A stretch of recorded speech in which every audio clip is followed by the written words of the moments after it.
بسم اللہ الرحمن الرحیم۔ السلام علیکم ورحمۃ اللہ وبرکاتہ۔ 1973 کی عرب اسرائیل جنگ سے پہلے امریکی سینٹرل اسرائیل پہنچا، جو اسلحہ کمیٹی کا سربراہ تھا۔ اسے فوراً وزیر اعظم گولڈ مائر کے پاس اس کے گھر پہنچا دیا گیا۔ اس وقت وہ گھریلو لباس میں تھی۔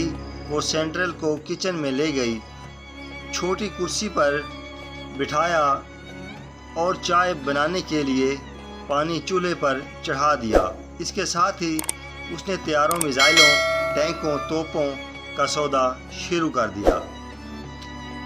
بہت آؤ جاری تھا کہ گولڈ مائر کو چائے پکنے کی خوشبو آئی۔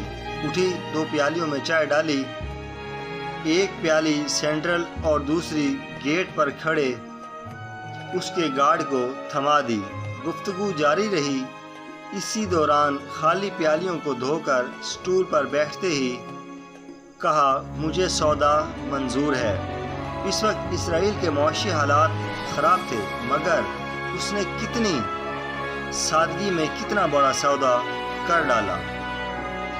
جبکہ اسرائیلی کابینہ نے اس سودے کو یہ کہتے ہوئے ریجیکٹ کر دیا کہ اسی وجہ سے برسوں یہودی عوام کو ایک وقت کے کھانے پر اکتفا کرنا ہوگا۔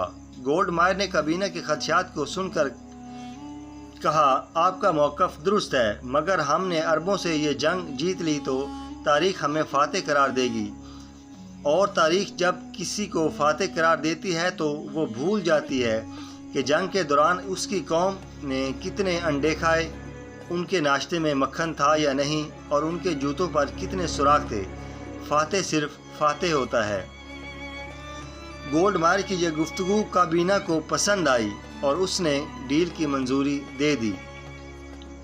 وقت نے ثابت کیا اور صہیونیوں کے طیارے عربوں کے دروازوں پر دستک دے رہے تھے، جبکہ کچھ عرصہ بعد امریکی اخبار واشنگٹن پوسٹ کے نمائندے نے گولڈ مائر کا انٹرویو لیا اور پوچھا، آپ نے امریکی اسلحہ لینے کا فیصلہ کیوں کیا، اور کیا یہ فیصلہ فوری لیا؟ اس میں لمبی پلاننگ شامل تھی؟ جس پر گولڈ مائر نے تاریخ ساز جواب دیا کہ میں نے یہ استدلال یہودیوں کے دشمن اور مسلمانوں کے نبی صلی اللہ علیہ وسلم سے لیا تھا۔ میں جب طالبہ تھی تو مذاہب کا تقابل میرا پسندیدہ مشغلہ تھا، اور اسی دوران میں نے مسلمانوں کے نبی صلی اللہ علیہ وسلم کی سوانح حیات پڑھی۔ اس کتاب میں مصنف نے لکھا تھا کہ جب مسلمانوں کے نبی کا وصال ہوا تو ان کے گھر میں اتنی رقم نہیں تھی کہ چراغ جلانے کے لیے تیل خرید سکیں، مگر اس وقت بھی آپ کے حجرے کی دیواروں پر 9 تلواریں لٹک رہی تھیں۔ چنانچہ میں نے بھی فیصلہ کیا کہ چاہے مجھے میری قوم کو بھوکا رہنا پڑے، پختہ مکانوں کی بجائے خیموں میں رہنا پڑے، تو بھی اسلحہ خریدیں گے، خود کو مضبوط کریں گے تو فاتح کا اعزاز پائیں گے۔ گولڈ مائر نے اس حقیقت سے پردہ تو اٹھا دیا، مگر گزارش کی کہ اس کو شائع نہ کیا جائے۔ اس طرح مسلمانوں کے موقف کو تقویت ملے گی اور میری قوم میری ہی دشمن ہو جائے گی۔ گولڈ مائر کے انتقال کے بعد صحافی نے اس راز سے پردہ اٹھا دیا اور سیرت نبی صلی اللہ علیہ وسلم کا واقعہ سنا کر کہا، مجھے اس واقعے کو سنانے پر کوئی شرمندگی نہیں ہے۔